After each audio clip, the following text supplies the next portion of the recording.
Hi everybody, this is Josh from CED here. I wanted to show you today how to change the belts in a realistic CED1 video disc player. This is also going to be similar to most of the Sears and Hitachi models. There is a late model Hitachi and a early model Hitachi, so you want to make sure you order the correct belts that you're going to need. There's going to be two belts. There's going to be a drive belt, and then there's going to be an arm belt. So the first thing you want to do there's going to be two screws on the front corners of the player and then two screws in the back corners of the top cover.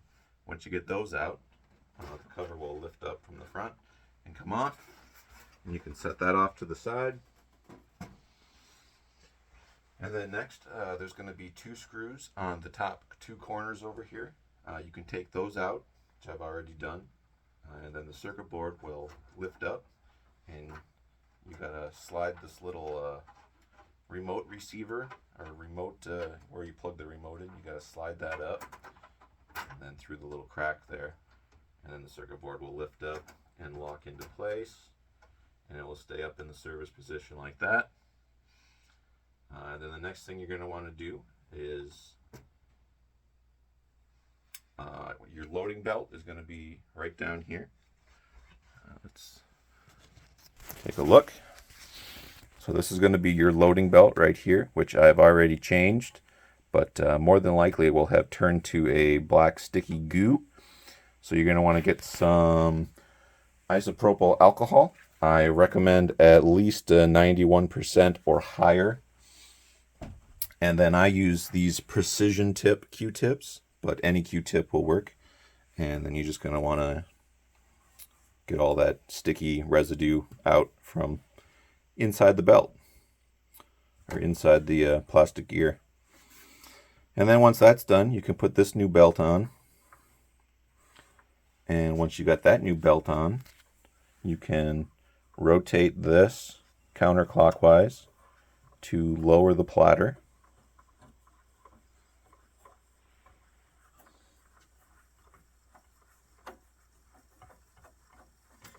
And once the platter is all the way down,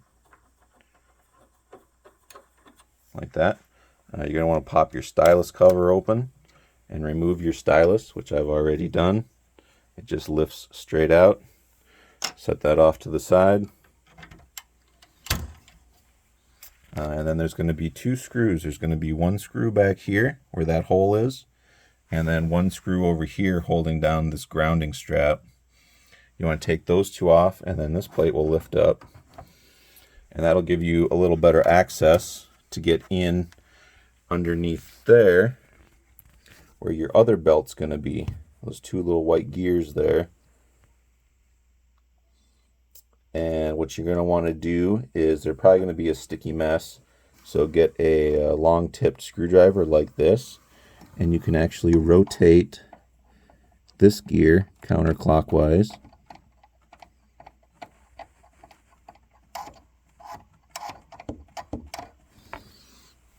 I'm just going to use my finger since I already cleaned it off, but otherwise your finger will be a sticky mess unless you wear some gloves. I do recommend gloves because this stuff doesn't come off very easily from your fingers. But as you can see, as you rotate that large back gear counterclockwise, it moves this arm out. And it takes a while because you got to rotate it a lot. But it moves this arm out, and then you can gain access to these two gears.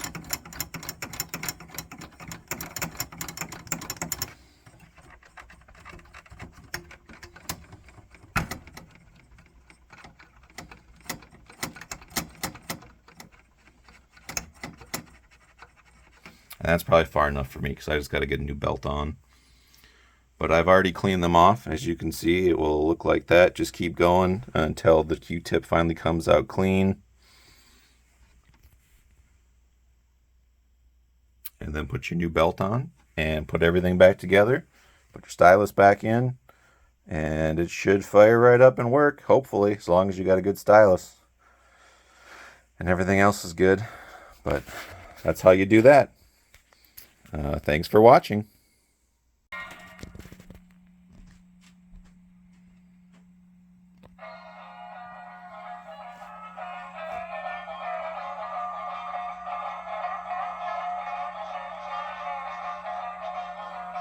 It lives.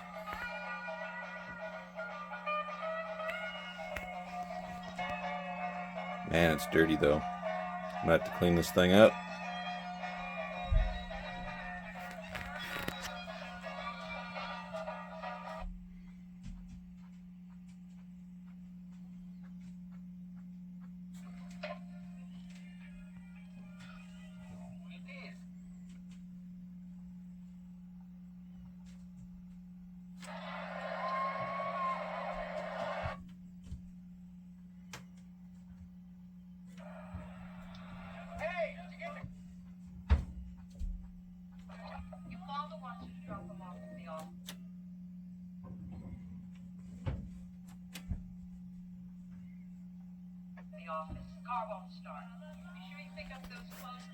Looks like it works.